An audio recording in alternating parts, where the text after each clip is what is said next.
What can you share with us the latest in terms of how things are going with sale? What's kind of, where are we at this point with Yeah, nothing specific on that, and certainly no news to share at this stage. But I can tell you that we're working through the off season. Certainly at the Polad's urging to continue to find ways to make our team the best we can make it for 2025. So I'm excited about the roster we have. It's good to see the players showing up here. TwinsFest is always the time to get your energy going because you see the guys in the flesh, and we're excited to get to Fort Myers and get started. What has it been like for you to tinker with this roster? And I know where we are now probably isn't where we're going to be by the end of March. How do you see things kind of playing out for you guys? Yeah, it's always tough because it used to be by January 15th, January 20th, you had your roster set. It's no longer like that. My wife would like that, so the calls would stop. But the reality is early February into March, we've had trades, transactions, free agents that bleed into March. So ultimately, we'll continue to find ways to augment the roster. I feel really good about the core we have, but we want to try and find ways to add to. What kind of foundation do you guys have to lay right now in order to make sure that this season is not like the last? Yeah, for us, when we look back and we dissect what's transpired, I look at it over multiple seasons. 2023, certainly a year with a lot of highs, and toward the end, and a lot of the players that were part of that team were part of last year's club.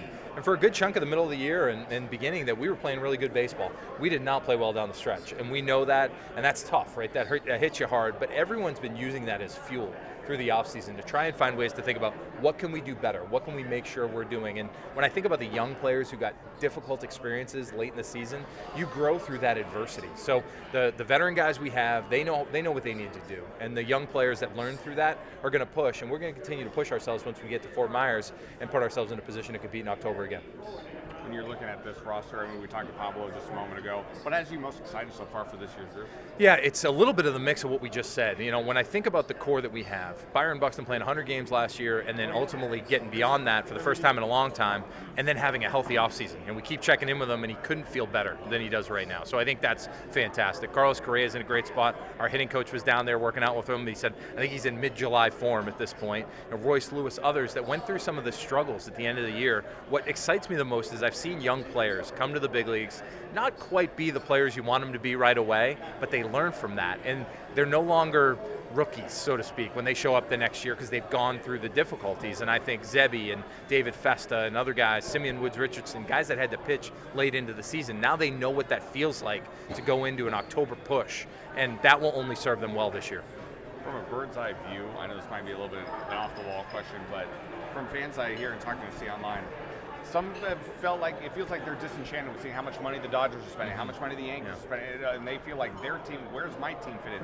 What's your take on kind of maybe what you could say to the fans in terms of how they should feel about the state of the league is right now? Yeah, it's obviously, every day we do see some of those sightings, and there's a couple of teams, notably one of the ones you just mentioned feels like of late there's been a lot of that. So I think the way we look at it is we control what we can control, which is the group that we have, and it really is an exciting group. It really is an exciting young group.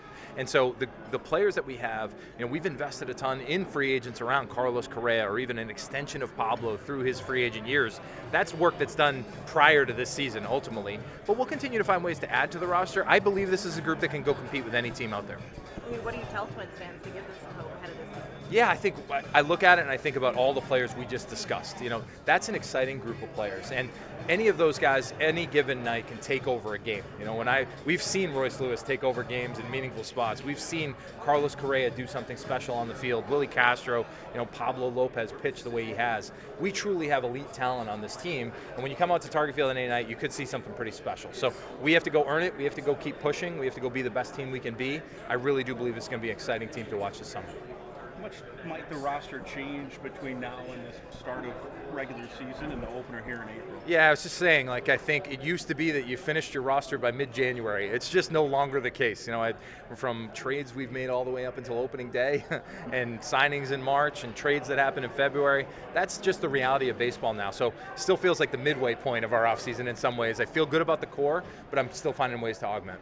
Is the ownership situation, does that put you in a holding pattern at all in terms of what you may or may not be able to do, or how do you handle it? Well, all we handle it, obviously the Polad's given us direction to business as usual. Continue to find ways to make this 25 club better, and that's been my focus, and until I hear otherwise, that'll be my focus.